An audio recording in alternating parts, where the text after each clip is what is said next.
Bonjour à vous et bienvenue dans cette vidéo un peu spéciale. Et oui, elle est spéciale parce qu'aujourd'hui je ne vais pas vous présenter un livre, mais aujourd'hui je vais faire un bookshelf tour. Je vous expliquerai ce que c'est en temps et en heure, bien évidemment, quand on sera dans un endroit un peu plus accueillant. Non. Toujours pas.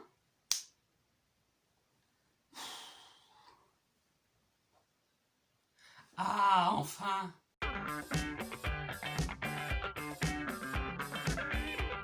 Maintenant qu'on est bien installé, je vais pouvoir vous expliquer ce que c'est un bookshelf tour. Bookshelf tour, ça signifie littéralement tour de mes livres à moi. Donc, comme j'ai quand même beaucoup de livres à présenter, j'ai décidé de ne vous présenter aujourd'hui que mes livres préférés. Donc, mon premier livre préféré, c'est Harry Potter, le fameux Harry Potter, écrit par J.K. Rowling et publié aux éditions Folio Junior. Alors, il est sorti pour la première fois en version originale, donc en anglais, dans les années 1997. Il aura fallu attendre quelques années pour qu'il soit publié en français, et encore, la version n'était pas complète. Alors si vous me suivez sur Instagram, vous avez remarqué normalement, enfin vous avez vu que j'ai commencé à lire Harry Potter en version originale et c'est vrai que ça change beaucoup de la version en français. Je ferai peut-être une vidéo sur ça.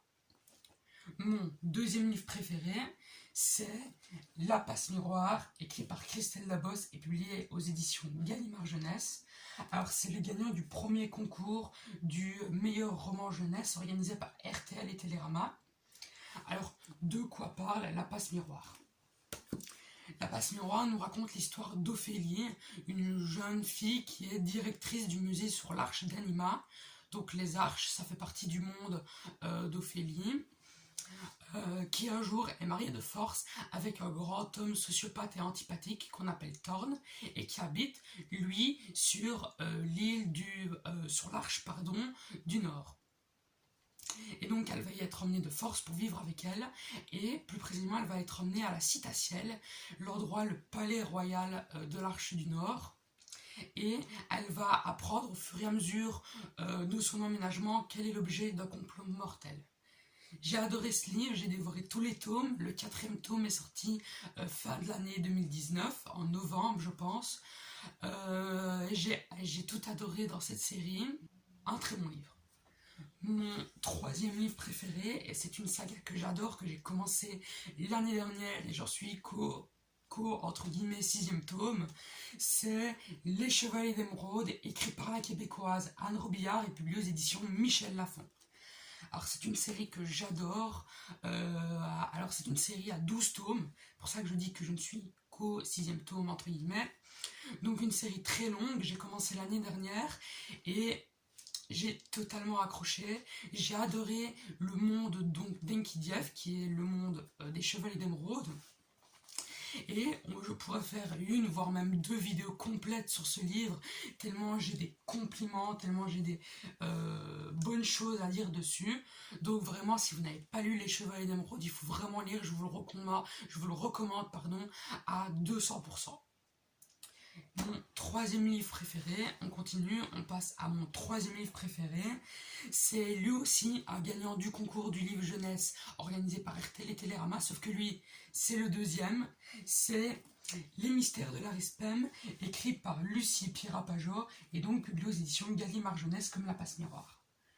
Alors ce livre-là, ce n'est plus de la fantasy ou du fantastique comme les autres, c'est une dystopie. Une dystopie, c'est un style de science-fiction qui se passe dans notre monde, sauf qu'un élément historique a complètement changé. Dans ce cas-ci, c'est la dépendance de Paris dans les années 1800. Alors, de quoi parlent les mystères de l'Arispem? Les mystères de l'Arispem, ça nous raconte l'histoire de 3 enfants qui sont totalement différents. Il y a une louchébem qui signifie boucher en argot, une qui est mécanicienne et un autre qui est orphelin.